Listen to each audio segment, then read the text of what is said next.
My boss slept with interns and blamed me for gossips, so I reported him to HR and he was escorted out the next morning. I'm a 28-year-old guy, and for the past 4 years, I've been the kind of employee every corporate manager supposedly dreams of. Quiet, reliable, and always the first to volunteer when someone drops the ball. I don't stir drama. I don't gossip. And I genuinely believe that if you just worked hard and kept your head down, the right people would notice. That's what I used to think. Before I learned how twisted office politics could get, my boss, Mr. Carter, is the golden boy of the company, charming, confident, and impossible to say no to. He could turn a room with just a smile. To upper management, he was the visionary leader who brought out the best in his team. But to us, the people under him, he was something else entirely. He didn't just manage people. He owned them. Their time, their energy, their image. If he didn't like how you fit into his story, he'd rewrite you as the villain. I remember one Friday evening when I stayed late to finish a report. Carter walked in, loosened his tie, and clapped me on the shoulder. "See, this is why I trust you, kid," he said with that politician's grin. "You get it? No excuses, no noise. Just results." Should have felt flattering. But the way he said it, the way he lingered, made me feel like a dog being praised for obedience. Still, I smiled and said, "Just doing my job, sir." Because that's what you do when you're trying to survive in a place where power decides truth. Everyone admired him. Everyone wanted to be in his good books. And me. I just wanted peace. But in an office built on appearances, peace doesn't last long. Especially when the person in charge thrives on control. A few months later, we got a new intern named Julia Bright, ambitious and eager to please. She had that spark you see in people who haven't yet learned how cruel corporate life can be. During her first week, Mr. Carter personally took her under his wing. That alone was unusual. Normally, he didn't give interns the time of day unless they could make him look good at first. Everyone thought it was just mentorship. But soon, little things started to feel off. Julia got invited to one-on-one lunches with Carter, the kind of meetings the rest of us only dreamed of when trying to get feedback. She'd come back smiling nervously, saying things like, "He's just helping me grow professionally." But her tone never matched her words. Then the favors started. She got to leave early. She was allowed to work from home while the rest of us slogged through 12-hour days. And when her name appeared in company-wide emails next to projects we had worked on, everyone knew something wasn't right, but no one dared say it out loud. One afternoon, during a team coffee break, one of the senior analysts joked, "Guess Mr. Carter's mentorship program is getting pretty hands-on these days." Laughter followed that nervous, uncomfortable kind that fills silence when people know they're saying something true but dangerous. I forced a small smile, looked away, and tried to change the subject. Later that night, as I was packing up, Carter walked past my desk. He paused for a moment, looked me up and down, and said almost casually, "You keep your focus where it belongs, right?" I nodded, unsure what he meant. But the look in his eyes told me something I couldn't unsee. He wasn't asking. He was warning. And that's when I realized. I just stepped into a game I never agreed to play. It started innocently. Just a quick lunch with 2 coworkers in the break room. We were exhausted, venting about workloads, deadlines, and Carter's unpredictable mood swings. Someone joked, "Maybe he's stressed from running that mentorship program after hours." The table burst into uneasy laughter. I didn't even say anything, I just smiled awkwardly and shook my head. That tiny reaction was all it took. The next morning, I walked into the office, and something felt off. Conversations stopped when I passed by. People glanced at me, then quickly looked away. My stomach tightened. Within an hour, Carter's assistant appeared at my desk. "Mr. Carter wants to see you now." His office smelled like expensive coffee and cold air conditioning. He was standing by the window when I entered, arms crossed. "Close the door," he said, voice flat. When I did, he turned around, no smile this time. So he began, "You think I'm sleeping with interns?" My heart stopped. "What? Know who said that?" He stepped closer.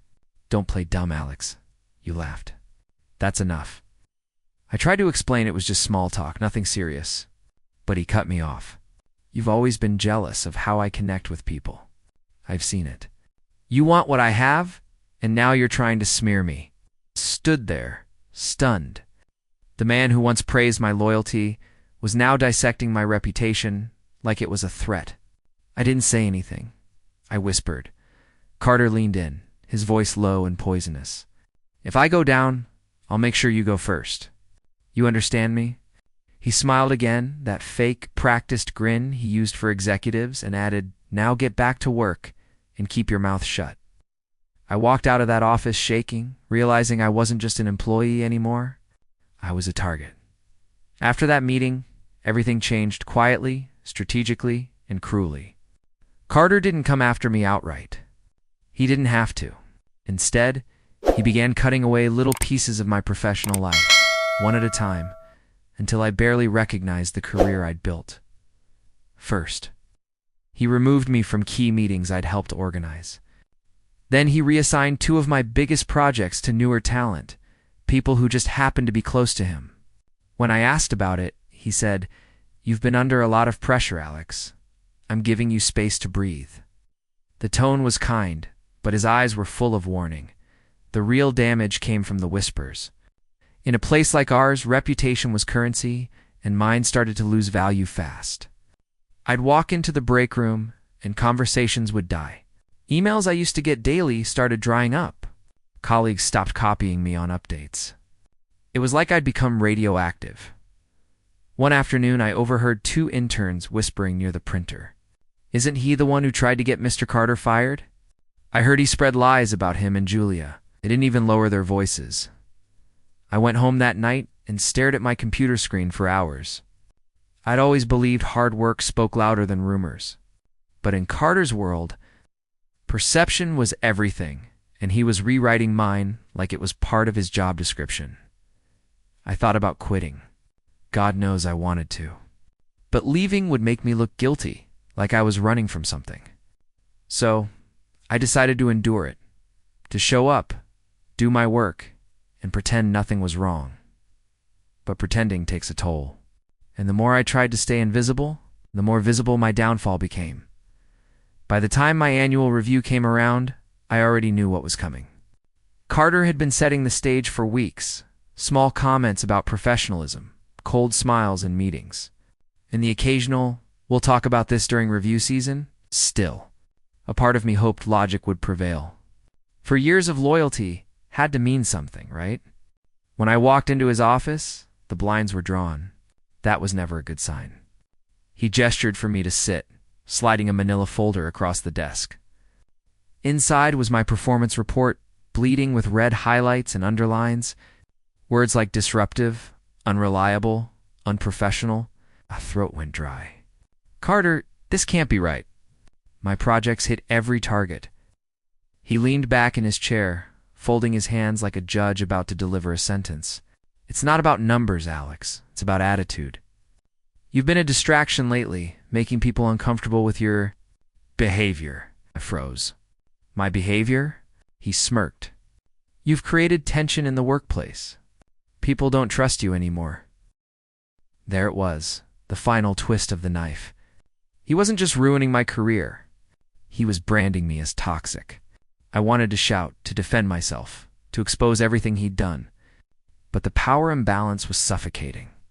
He had allies. I had silence. That night, I went out for drinks with Mia, a coworker I'd mentored back when she was an intern. Halfway through her drink, she sighed and said quietly, "I shouldn't be telling you this, but you're not crazy. Carter's done this before." I stared at her, gripping my glass. "Done what?" She lowered her voice. "He slept with interns. More than one. He makes them sign NDAs afterward. HR knows, they just pretend they don't." And my blood ran cold. Suddenly, my ruined reputation felt small compared to what was really happening. This wasn't office politics anymore. This was exploitation. And for the first time, I stopped being afraid of him. I started getting angry. That night I couldn't sleep. Mia's words kept looping in my head. HR knows. I sat in the dark of my apartment, staring at my computer, replaying every red flag I'd ignored. The private lunches.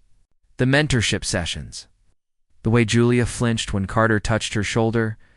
The puzzle pieces were all there. I'd just been too naive to see the picture they formed. By morning, anger had replaced fear. If HR wouldn't protect anyone, maybe proof could. So I started digging. Not recklessly, carefully. Our office used shared drives for client work, and Carter often forgot to log out of devices after presentations. I began checking system logs, timestamps, shared folders, anything that might connect him to something inappropriate. It didn't take long. I found a folder buried deep in our shared database, mislabeled as Q for presentation prep. Inside were images, blurred selfies, hotel receipts, and message drafts between Carter and interns. They weren't explicit, but the tone was unmistakable, coercive, manipulative, intimate. One message stopped my heart cold. "You'll keep this between us, right? It's part of the mentorship." It was from Carter's work email. My hand shook. I copied everything, every message, every timestamp, every attachment, and stored it on a private drive. Then I found something worse, a deleted HR complaint in the system's backup folder. The name field was blanked out, but the details matched Julia Date's department, supervisor's initials. Someone had erased her record. I realized then that this wasn't just about me. He'd destroyed other people's reputations, their confidence, maybe even their careers. And if he could silence them, he could silence me too. I closed my laptop, heart pounding. I wasn't ready to act yet, but for the first time, I held something Carter didn't control for the next few days. I carried that flash drive everywhere in my pocket, in my bag, even under my pillow at night. It felt like holding a live grenade. Every time Carter walked past my desk, my stomach twisted. He still greeted me with that smug, performative charm, as if nothing had happened. But I knew what he was hiding now, and that made him more dangerous than ever. I started imagining what would happen if I reported him. HR was his ally, Mia made that clear. They'd protect him, not me. I'd be labeled as bitter, vengeful, or mentally unstable. And once that label sticks in a corporate setting, your career is over. Still, every day I watched Julia shrinking more and more. She avoided eye contact, jumped when her phone buzzed, and barely spoke during meetings. One afternoon, I found her crying quietly in the restroom. Wiping her face with shaking hands. "Julia," I said gently, "did he do something?" She froze, staring at me with terrified eyes. "Please don't ask," she whispered. "It doesn't matter. Just please don't." Her voice cracked on that last word, and something inside me snapped. The fear that had been choking me for weeks turned into something sharper. Anger, maybe even purpose. I realized that silence was exactly how Carter stayed untouchable. Everyone who saw looked away. Everyone who knew said nothing. That night, I sat in front of my computer, staring at the folder of evidence. I thought about every warning he'd ever given me. Keep your focus where it belongs. My focus was exactly where it belonged, on the truth. I opened a new document. Titled it Formal Complaint, Misconduct by Mr. Carter, and started typing. My hands were trembling, but my mind had never been clearer. I didn't sleep that night. I just kept typing every incident, every screenshot, every date I could recall. It wasn't about revenge anymore. It was about finally dragging the truth into the light. For the first time, I wasn't scared of Carter's power. I was disgusted by it by morning. I had a 30-page document, a timeline of his mentorships. Copies of deleted messages, even backup logs, proving someone in HR had scrubbed complaints from the system. My hands shook as I read it all one last time. It wasn't perfect, but it was enough. Enough to burn through his lies. I sent it anonymously, HR Legal Department. The company's ethics hotline, and one more copy to a senior director known for having zero tolerance for scandal. I made sure the email contained evidence so undeniable it would have to be investigated. Then, before I could lose my nerve, I clicked send. For a few seconds, nothing happened. Just the quiet hum of my computer fan and the sound of my pulse in my ears. I sat there, frozen, realizing what I'd just done. My heart was pounding so hard it felt like the room was shaking.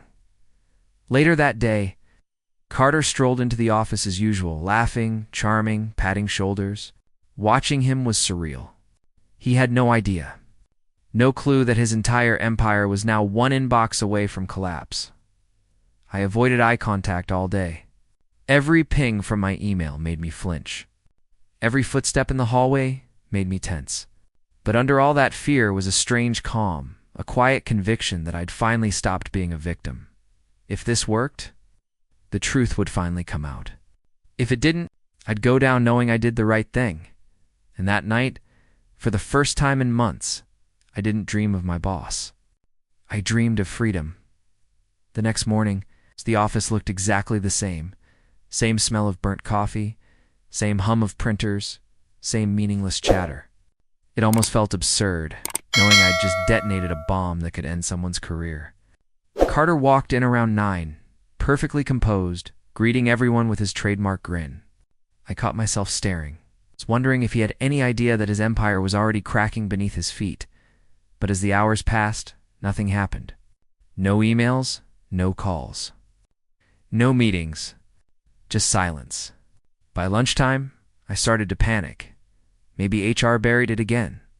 Maybe the legal department deleted the report like they had before. I'd risked everything. And it looked like the company was choosing comfort over truth again. I sat in the break room, staring into my coffee, fighting the urge to delete every file I had. My mind kept repeating the same thought. You just made yourself the target again then. Around 3 p.m., something shifted. Carter's assistant, normally cheerful, rushed past my desk, pale and quiet. Minutes later, I saw an HR manager I'd never met before walk briskly into Carter's office with a thick folder in hand. The door shut. No smiles this time. The office buzzed with whispers. Someone said, "What's going on?" Another murmured, "I think something's up with Carter." I pretended to focus on my screen, but my hands were trembling so badly I could barely move my mouse. 10 minutes passed, then 20. Then the door opened. Carter stepped out, red-faced, eyes wild, the confident man replaced by someone cornered. He didn't look at anyone as he stormed toward the elevators.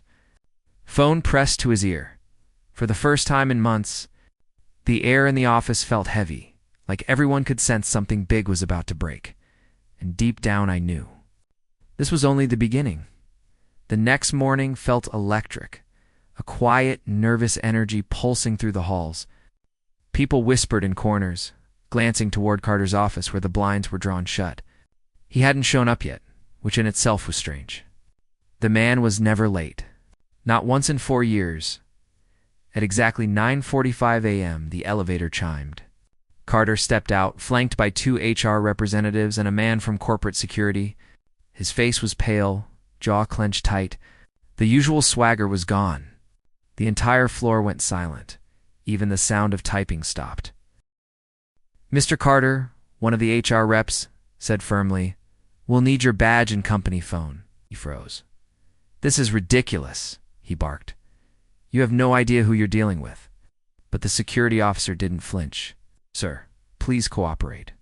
For a moment, it looked like he might resist. Then realizing the audience, his employees, the same people he'd controlled for years, he straightened his tie and forced a smile that didn't reach his eyes. "Of course," he muttered, handing over his badge. As they escorted him out, I swear time slowed. He passed my desk, and for a split second, our eyes met. His expression flickered between confusion, betrayal, and something darker. Realization. He knew it was me. Whispers rippled across the floor. Someone gasped. Another said, "What happened?" But nobody spoke loudly. It was like we were all witnessing the fall of a man who thought he was untouchable. The elevator doors closed behind him with a soft chime. Just like that, he was gone. I sat still, my pulse racing, heart hammering in my chest. Relief washed over me, but so did disbelief. Months of manipulation, fear, and silence, all undone in a single morning, for the first time. The office didn't feel suffocating. It felt clean, lighter, like the ghost that haunted us all, had finally been exorcised the day after Carter's removal. The office felt eerily calm, like a storm had passed, but left everything fragile in its wake. People whispered his name like it was cursed. His office remained sealed, blinds closed, a thin strip of yellow caution tape across the door. For once, no one pretended not to know. Everyone knew. By noon, HR sent out a company-wide email. Effective immediately, Mr. Carter is no longer employed with the company due to violations of the Code of Conduct. No further explanation, no details. But everyone read between the lines. A few interns exchanged glances, and I caught the faintest look of relief on Julia's face, a look that said, "Maybe I can breathe again." Later that day, HR called me in. I expected the worst, but the tone was different. The director, a woman I'd never met before, gestured for me to sit. "Alex," she began, "we're aware of the situation between Mr. Carter and several employees. We also understand the circumstances surrounding your recent performance reviews." She paused, her expression softening. "We owe you an apology." I didn't speak. I just sat there, letting her words wash over me. She continued, "Your record will be corrected. The company is launching an internal audit. We want you to know this won't be swept under the rug." Then quietly she added, "You did the right thing." When I walked out, a few coworkers nodded to me, subtle gestures of respect, maybe even gratitude. It wasn't loud or dramatic, but it meant something. For the first time in months, I didn't feel like a ghost walking through hallways built on fear. HR later offered me a promotion, a manager position to recognize my integrity, but I turned it down. I didn't want to lead through power, just wanted peace. And for once, peace didn't feel like silence. It felt like justice.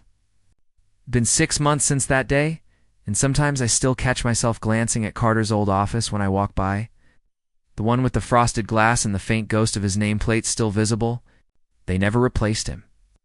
HR said they were restructuring management. But I think the truth is simpler. No one wanted to inherit the mess he left behind. The company feels different now, lighter. People actually laugh in the break room. Again. Julia eventually left for another job, somewhere she could start fresh. But before she did, she stopped by my desk with a small smile. "Thank you," she said. That was it. No grand speech, no tears, just those 2 words. And somehow, it meant more than any award ever could. I still think about the night I hit send. How terrified I was, how small I felt compared to the machine I was up against. But now I understand something I didn't back then. Courage doesn't feel heroic in the moment. It feels like fear you decide to act through anyway. Carter used to tell us, power is perception. Maybe he was right. But what he never understood is that perception can change. And when it does, power crumbles. His downfall wasn't because I destroyed him. It was because he built everything on lies, and lies can't stand forever.